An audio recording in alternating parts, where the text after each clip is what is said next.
Welcome to Motoroids, guys. My name is Amit and this is the Audi Q7 for 2022 for India, of course. And Audi Q7 has always been a car which has had huge presence, looks big from the outside, very imposing, and yet it's very comfortable. It's not meant for thrills and outright speed. If you really compare it with the X5, which is more of a driver's car, this one is a more family oriented, more comfort oriented car and fits into the SUV bill from the Indian perspective rather well. So for 2022, quite a few changes have been made in this car, and today in this review I'm going to let you know about all those changes and whether you should be buying this car or the X5 or the XC90 or the GLS within this segment.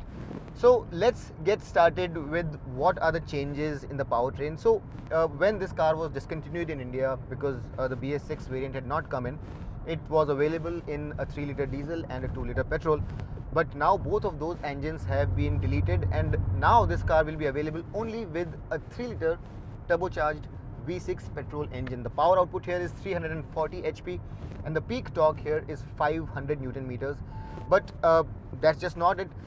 The torque here needs a special mention because the band between which that torque is produced is very wide, and the torque is produced as low as 1370 Newton meters all the way to 4500 RPM, and the power is also produced between 5200 and 6400 RPM.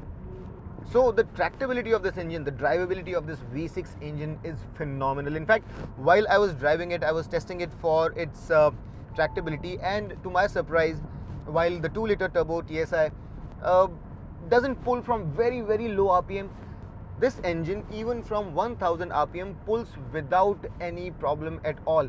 So the tractability here is the highlight. Now we have seen this engine on the Q8 also, but while on that engine it's a little bit more oral, it makes more noise. Here it's more subdued, it's meant for refinement, it's meant for very strong tractability. Of course the performance is there.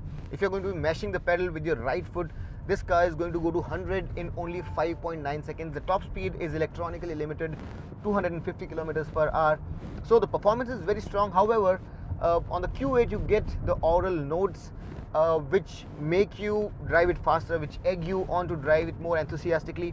On this specific application, this car, the engine is a little bit more subdued, more silent, more refined, and I really think that it fits the personality of this car very well. So in terms of engine, there is absolutely nothing to complain about, and like some people say, it packs a punch in a silken glove. So no problems whatsoever on the power and performance front. I really love the refined nature of this engine, and it's made it beautifully to the 8-speed ZF transmission, which really goes about its duties very well. One of the best transmissions I have ever come across. And to be very honest, I like the ZF 8-speed transmission over a lot of other dual clutch transmissions because the shifts are so much more smoother and it can be really quick when it wants to. So in terms of power and performance, I have no problems whatsoever. The fuel efficiency numbers have not been shared with us, but I did a test, and the fuel efficiency figures, like with all the Volkswagen Group TSI engines, are phenomenal. For such a huge 3-liter V6 engine, the fuel efficiency that this car delivers is amazing. Even within the city, it can deliver 8 to 8.5 kmpl, and if you are taking it on the highway and driving with a rather light right foot, you can get 11 kmpl, which is phenomenal for such a huge car and for such a huge engine. So I've always believed that Volkswagen Group produces some of the most fuel efficient petrol engines. For example, I was driving the XUV 700, which has a lot less power than this car. It's also not a 3-liter V6, but the fuel efficiency on that car is much lower. So that just goes to say a lot about the kind of technology that goes into making these cars. So I really love this powertrain, and I really believe that, you know, these proper big engines befit these big cars. I missed the 3-liter V6 to be very honest, but this engine has sufficient power and no complaints whatsoever.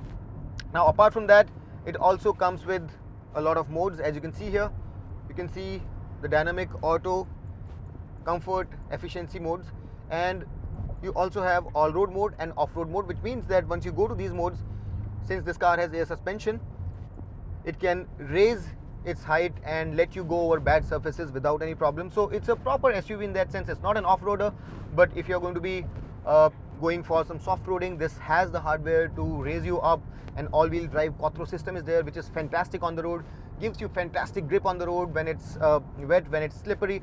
It gives you full control, and even when you're going off the road, it gives you an all-wheel drive capability so that you can get yourself out of a tricky situation, which any real SUV should. But having said that, this comes with road tires, and it's not a proper 4x4 SUV, so it's not meant specifically for off-roading, but it can do some bit of soft-roading.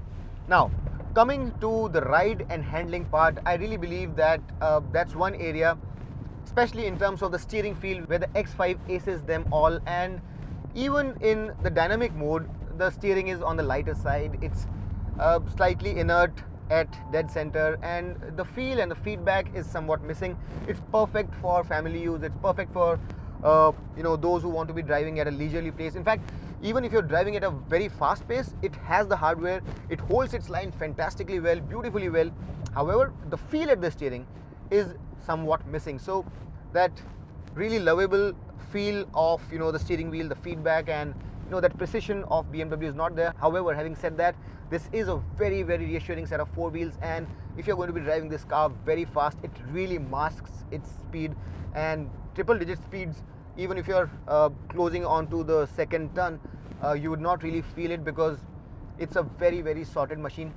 A special mention needs to be made of the ride quality on this car, which is supple when you are in comfort mode, and even if you're driving in the dynamic mode, the ride quality never ever turns too firm. Even in dynamic mode, it's quite comfortable. So if you're going to be driving with your family, this car is going to be keeping you in supreme comfort. Around bends, it's very reassuring. Of course, it's not a sports car, so there is a minor amount of body roll that can be felt. It's a heavy car, and it's meant for family use. But having said that, around corners also it holds its own, and it can really engage you to a certain extent if you understand how big a car it is, and it doesn't disappoint you with its composure. But having said all of that, I would still say that the BMW X5 for this size of cars is a better experience from behind the wheel. But overall, as a complete package, as a package that is meant for families, for comfort, for practicality, there is absolutely nothing that you should be complaining about. All of that having been said, the insulation also inside the cabin is phenomenal. It's really, really well insulated. There is absolutely no wind noise, there is no ambient noise, no road noise coming in. So from a driver's perspective, if you're going to be driving in a comfortable manner, which is oriented towards family, which is oriented towards comfort, this car is absolutely flawless. And when you want to give it the beans, it has the firepower.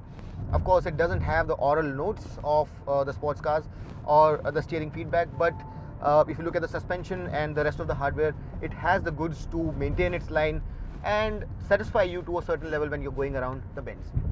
Now, a word about the competition as well. The GLS also comes with a petrol engine.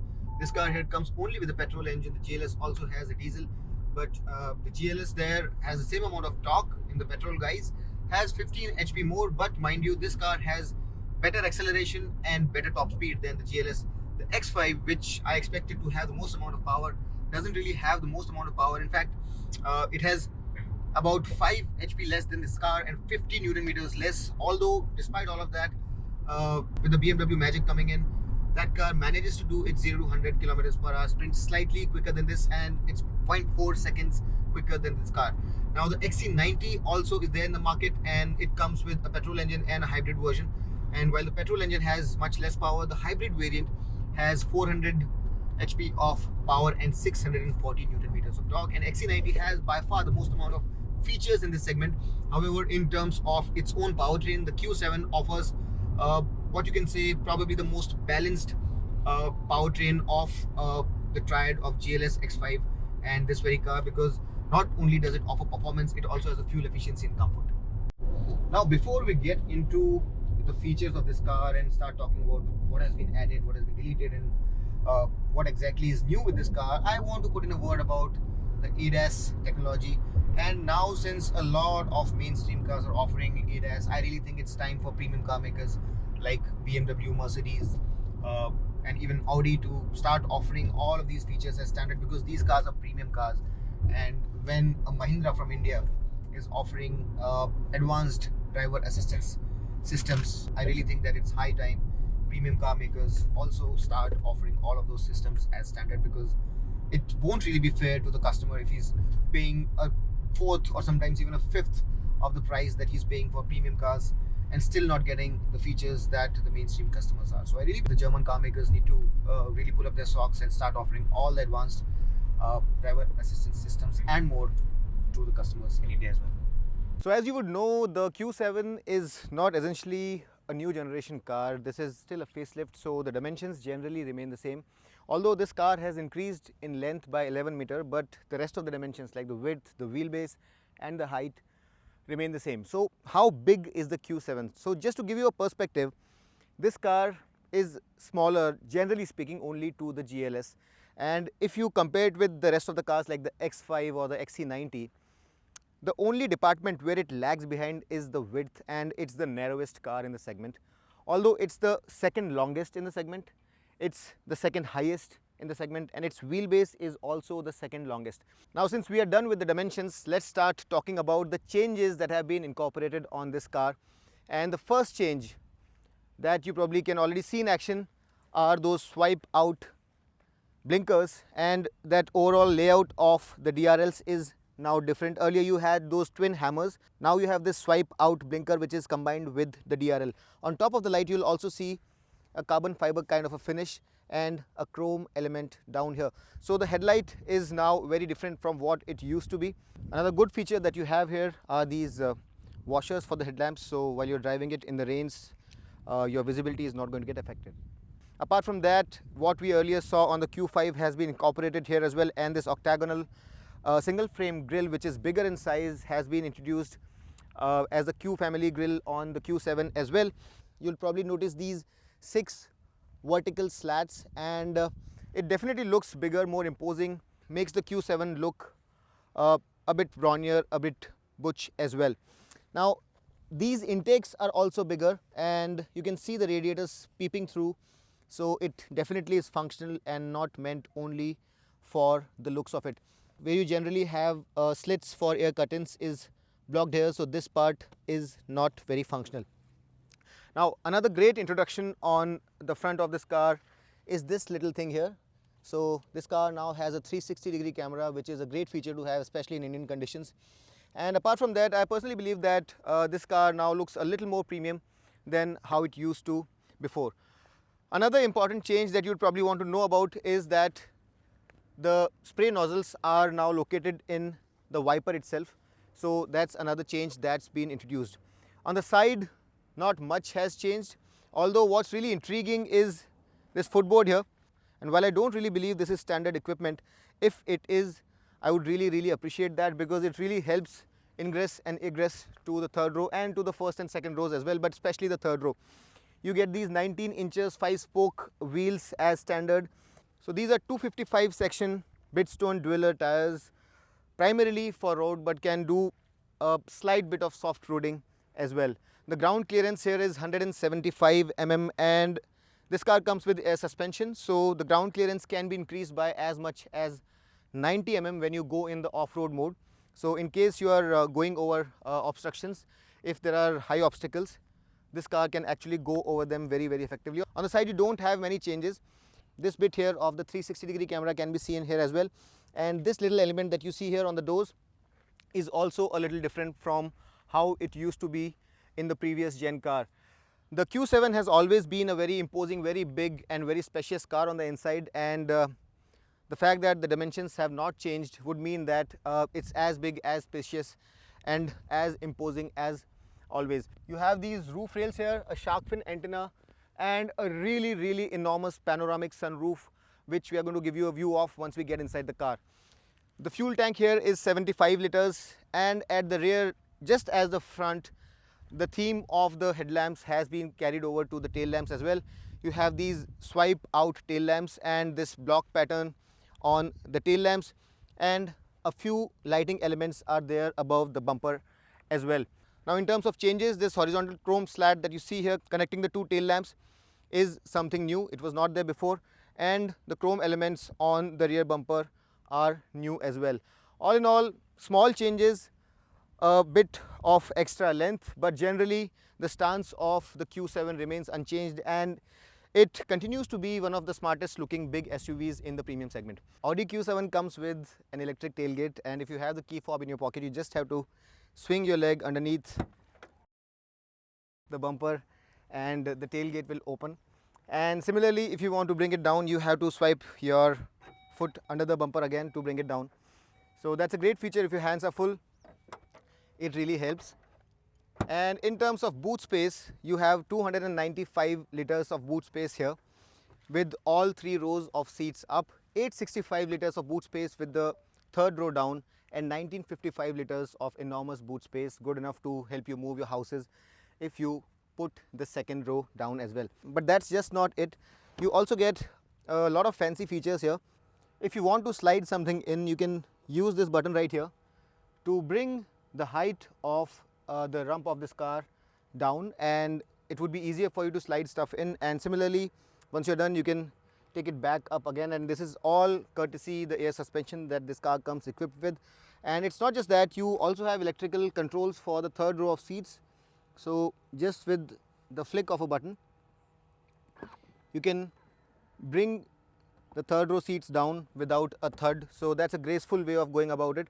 And in case you want to fold the headrests, you have this flap right here, so you can pull it to bring them up again and pull it again to put the headrest down. So again, 3rd row seats can be brought up or down with the flick of a button. The one unfortunate part about the Q7 is that we don't see any spare, and for such a premium car which is supposed to be used with family and is perfectly suitable for long journeys, you do need a spare. And in my personal opinion, to have a car which doesn't have a spare is very, very undesirable. And I've said this many times before that if you're traveling with your family, you do need the support of a proper full-sized spare, and to not have a spare at all is a bit of an Achilles heel for this car. Now you don't have a spare, but you do have this tire inflator which you can use if your tires are working fine. But if your tires are not working fine, it's of no use. And it's kind of funny for me that you don't have any spare wheel at all. Now this looks like a battery. This car comes with a 48 volt mild hybrid system, and the lithium ion battery keeps on getting recharged. And while you're driving the car, and if you are between 55 to 160 kilometers per hour and you take your foot off the throttle, the car goes into coasting mode, where it can continue for about 40 seconds, and it has bearings on the fuel efficiency of the car as well, and it can save you fuel by up to 0.7 liters per 100 kilometers. So it does save fuel for you, not much. It is a desirable feature for such a huge car. Now apart from that, in terms of space management, you have these rails on which you can move these adjusters, and to stop stuff from rolling around, you have these 2 accessories which you can have fitted on these sliders. So if you have stuff which is prone to rolling about,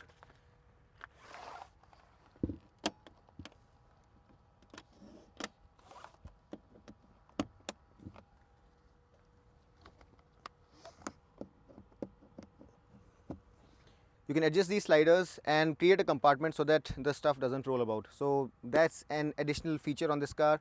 Not very sure whether this is an accessory, but it is a part of the test car, so I'm assuming that it will be a part of the standard equipment. Now as you can see, we have this little fridge here as a part of the accessory pack, and to run such accessories, you also have a 12 volt power socket in the boot, which really is a very useful thing. And the illumination for the boot is provided by this unit here, and the other one is right there. So while you can swipe your foot under the boot to bring the tailgate up, if your hands are not full, you can press this button right here twice to bring the tailgate up, although you'll have to press that button to bring it down.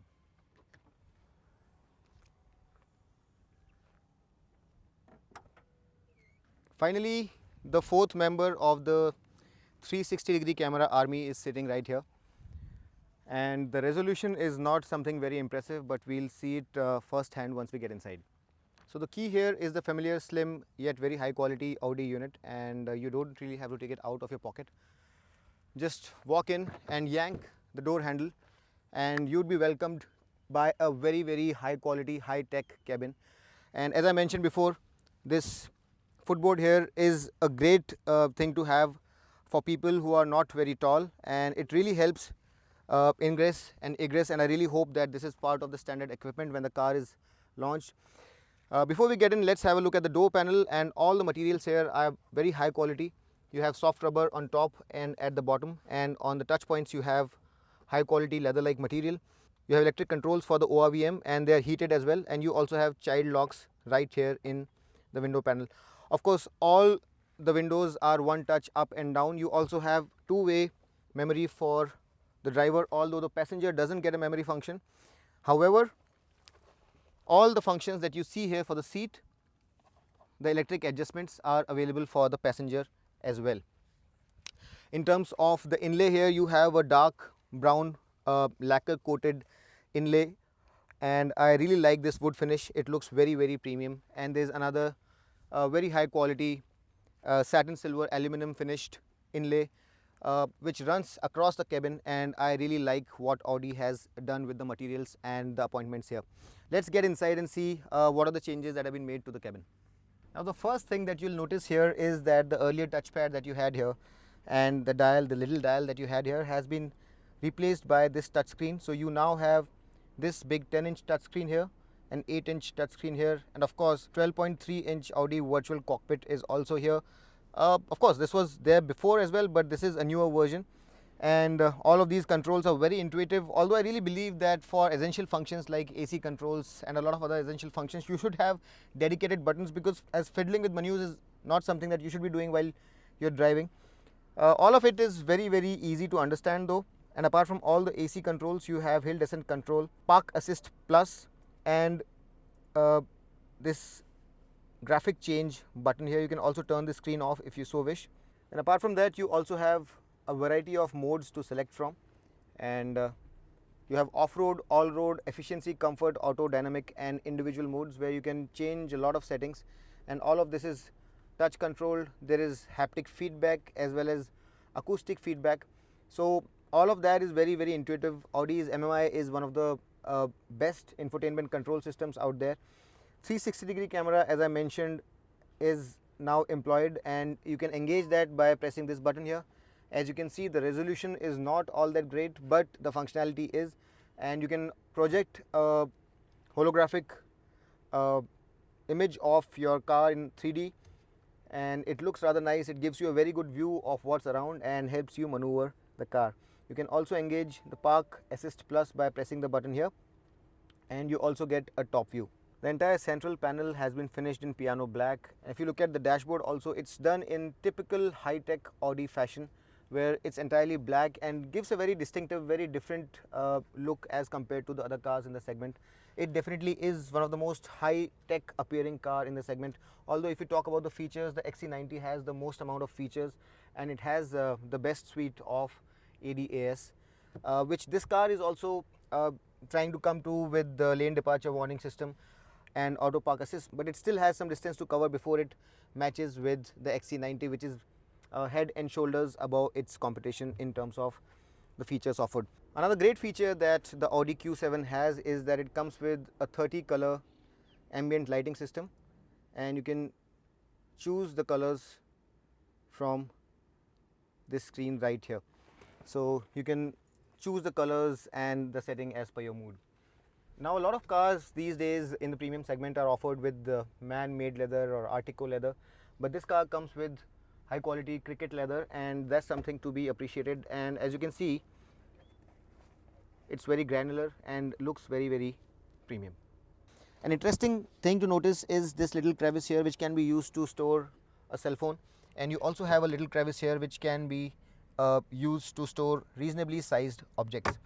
Light controls are here, and you have a glove box which is very well finished and is quite cavernous, but it is not cooled. Time to have a look at the beautiful panoramic sunroof of the Q7, and this is one of the biggest panoramic sunroofs you'll see on any of the cars.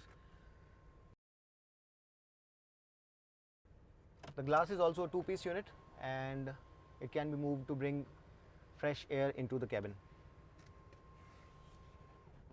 You get vanity mirrors on both the sides which are illuminated, and touch controls for the reading lights. Now, an interesting thing about these sunshades is that sometimes you have the car turning around where the sun's direction keeps changing, and you have to keep on changing the direction of your sunshades as well. But with this in place, you can take care of the sun from both the sides. So no matter which direction your car is going, and if the position of the sun is also changing, you don't really have to keep fiddling with this piece of equipment. So that's a very thoughtful inclusion by Audi. Something that I completely despise is a lack of electric adjustment for the steering, and while it is tilt and telescopic adjustable, it should be electric on such expensive cars. Now the seats are supremely comfortable and the view from here is quite commanding. The visibility is fantastic. Nothing to complain about. The quality of the materials in typical Audi fashion is fantastic. The AC vents are horizontally laid out, and the air quality inside gets ionization as well as aromization, so you get fragrance as well as fresh air inside. All of that has been duly taken care of. However, you don't get ventilated seats, which again is a feature that a lot of premium car makers are skimping on. So that again is something that I would really expect German automakers to include in their future cars, as dealing with heat is a big ticket item in India. Now under this armrest you have the Audi phone box, where you have a wireless charging unit and some space to spare. You have two USB Type-C sockets. You have a 12-volt power socket here and two cup holders, which are quite big in size, very usable. This gear selector has moved a little forward. As I mentioned, there was a little pad here which has been deleted. Manual controls are right here, and all in all the quality is great. I really think that Audi has done a great job by introducing new features here, 360-degree camera and the lane departure, parking assist plus. All of this is great, but again, a proper ADAS suite is something that would have really been welcome. The quality is very evident here also, and in some cars you'll find hard plastic, but here you have soft to touch materials, and only in the lower part of this panel you have some hard plastics. The audio quality is par for the course for such a premium car. The audio quality is amazing and is provided by Bang & Olufsen, so it's a notch above your normal premium sounding system, and the quality as we sampled is fantastic. Overall, no complaints whatsoever, and of all the cars that you have here in this segment, when you're sitting behind the wheel of the Audi Q7, you really feel that you're sitting in something really special. This dashboard, in my personal opinion, needs a special mention, and it reeks of high quality, high technology materials. Now let's go to the back seat and see how much space do we have there, and the all important third row of seats as well, which isn't often sufficient in these 7-seaters. So the doors of the Q7 open really wide and allow for a very wide entry, and the quality of materials here is very similar to what we saw up front. You also get these blinds to save you from the hot sun. While this is not a very common feature these days, you do get a removable ashtray in the door panel, and the door panels here, both up front and at the rear, are very cavernous, and you can put a 1.5 liter water bottle. They're very deep also, so the bottle doesn't roll around. The inserts here are the same as what we saw up front, and courtesy the footboard, if this is a standard equipment, the entry would be very easy. Otherwise it would be slightly high for those of you who are slightly short in height. The seats here slide fore and aft by a significant margin, and this primarily is important for the people who would be sitting in the third row. Apart from that, you have this little lever here which can be pulled to bring the seat down fully and create a flat bed, and then you can push this little thing here to tumble it. And the great feature you have here is that this is hydraulically assisted, so you don't really have to pull it very hard. We'll get inside the third row also, but for now let's see how good the second row is. So entry, as I mentioned, is pretty easy, and for a car of the Q7 size there cannot be any complaints with regards the knee and the leg room. There is absolutely no complaint whatsoever, although the seat squab could probably have been a little more extended. And for taller passengers, maybe the support from the seat could have been a slight bit, a wee bit better. You have these AC vents in the B pillar, and these entertainment screens that you see here are optional accessories. These are Android Auto driven, and the resolution here is okay, not the best that we have seen, but this is pretty okay. You also have some games installed. You can listen to music, you can watch videos, and there's a whole suite of some apps which can run on this Android Auto powered tablet. Climate control here is 4 zones, so the rear 2 passengers also get their 2 different zones, and you can change the temperature as well as the flow, and you can turn it off as well. You have a 12-volt power socket and 2 Type-C USB sockets. You can turn the AC off by way of flow control as well using these rotary dials here. So it's quite a comprehensive climate control here. And you also get this armrest which has 2 small cup holders. The size could probably have been better, but it's quite wide so that the forearms don't rub. Now the seats here are 40-20-40 split, and you have this little strap here which you can pull to bring the seat fully down, and if you have a long object which doesn't fit in that cavernous boot, you can bring this down and have this space to let the object take the space inside the cabin. And for countries where people have active lifestyle, such spaces can really help them to go out with all the stuff that they have and enjoy their life in a very active manner. Now this central seat also comes with its own adjustable headrest, although this really wide transmission tunnel that you have doesn't allow for a very comfortable seating. Although this car is wide enough and the middle seat is quite well contoured as well, it's just this wide transmission tunnel which stops it from being a very comfortable middle row seat, although this car can be used in the second row by 3 passengers for medium journeys as well, and it's not entirely unusable. You have ISOFIX child seat mounts here, reading lights for the rear passengers, a coat hook, a handle.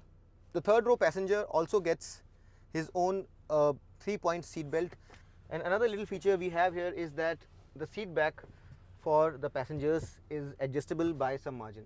So you have some recline angle here, and in general you cannot really complain about much. It's not that we have not seen plusher seats, but looking at the fact that this car rides really well, is one of the most comfortable cars, these seats are sufficient. My only complaint would be that the under thigh support could probably have been a little bit better. You also have these magazine holders here, and while the second row is quite comfortable, no complaints here.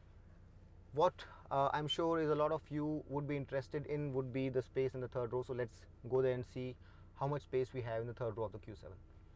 So it's easy to bring the second row down, and the struts make it very easy to lift it up as well. You can very easily bring the seats up in the third row electrically using these buttons, or bring them down as well. So you have 2 sets of controls, one in the boot and one here, to make life easier for you. These set of buttons are available on both the sides of the car, so whichever side you are entering from, you can use them to bring the seats up or put them down. Now there is ample space to get in, although the space in the third row itself is not much, and getting in is relatively easy, not too difficult. But if the seats are all the way backwards, then your knees are going to be rubbing hard against the middle row, and it's not the most spacious of the third rows. In fact, you can only seat little children here, and it's meant only for short to medium journeys, and that too for little children. However, the good feature that we have here is that these seats move forward, and if you can ask the passenger who's sitting in the middle row to move the seats slightly forward, you will have some space liberated. Let's see how much space we have if the seats in the middle row are moved halfway forward. So now Ashwin is sitting in front of us, and I'll ask him to take it all the way forward first. So this is the maximum space I get here, and if he brings it halfway back, which is this much, I can still sit here for short journeys. So an adult can actually sit here. So if you are traveling with your family and there is space crunch, if you're going to a mall or to watch a movie, you can use this space for adults also, but only for short journeys. Now the other complaint that I have with this third row of seats is that there are absolutely no AC vents here, which I really believe should have been here, and you also don't have any flow control since you don't have any AC vents. So these are two things which are missing. You have proper 3-point seat belts here though, a small cup holder, but again there are no power sockets or any USB sockets to charge your electronic devices. The headroom in the third row is just about sufficient for me. I am 5 feet 10, and if you're up to 5'11", you might be able to adjust here, but any taller and your head would be rubbing hard with the roof. So usable set of seats for little kids, and for adults only for very short journeys. A few more amenities would really have been appreciated, because this is an expensive car and we want a bit more luxury for that price. So while we have 3 cars in this segment apart from this one, and it might appear to you that all of those cars are very closely positioned, but if you really go to see, those other 3 cars are quite distinct. And while the XC90 with its hybrid technology and all the gadgets and all the features is something which is head and shoulders above everything else in terms of technology, it's still not as desirable from a brand perspective, because the German brands have an aura of their own. The X5 is smaller, but it's the best 7-seater to drive. If you are someone who's interested in driving, then I can clearly totally recommend the X5 for you.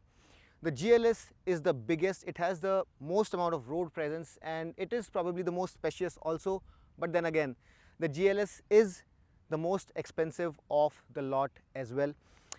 So in that context, if you want a very well-rounded SUV, which is a 7-seater, has a good amount of power, gives you good fuel efficiency, has sufficient space inside for 7, and is available for the right price also, although the prices of this car are not announced yet, but looking at Audi India's offensive, I really believe that this car should be priced at around 90 lakh rupees, which would be a very good price for this car, because the GLS starts at 1.1 crore rupees, which is quite expensive, and even the XC90 is 96 lakh rupees ex-showroom. The X5 is a great value for money proposition at 78 to 96 lakh rupees. So in that context, this fully loaded Audi Q7 at 90 lakh rupees would be a great value for money proposition for me. Prices have not been announced, but we will put the prices in the description as soon as they are announced. But for a holistic, well-rounded SUV, a premium car that can go very fast and keep you in supreme comfort, let you travel with your family, 7 people on board, I really think that the Audi Q7 is one of the most accomplished cars out there. I really hope that I was able to answer all your questions about the 2022 Audi Q7 in India. Still, if you have any questions, you can put them down in the comment section, and I'll be very happy to answer all your questions. As always, we request you to promote us. Our hard work should not go to waste, and people who appreciate long format detailed reviews should get to see this content more often. So if you like our content, do share it with your friends on Facebook and WhatsApp, and do like, share and subscribe to our channel. Until next time then, this is Amit Changani, your friend, signing off. Rev hard, rev free and drive safe.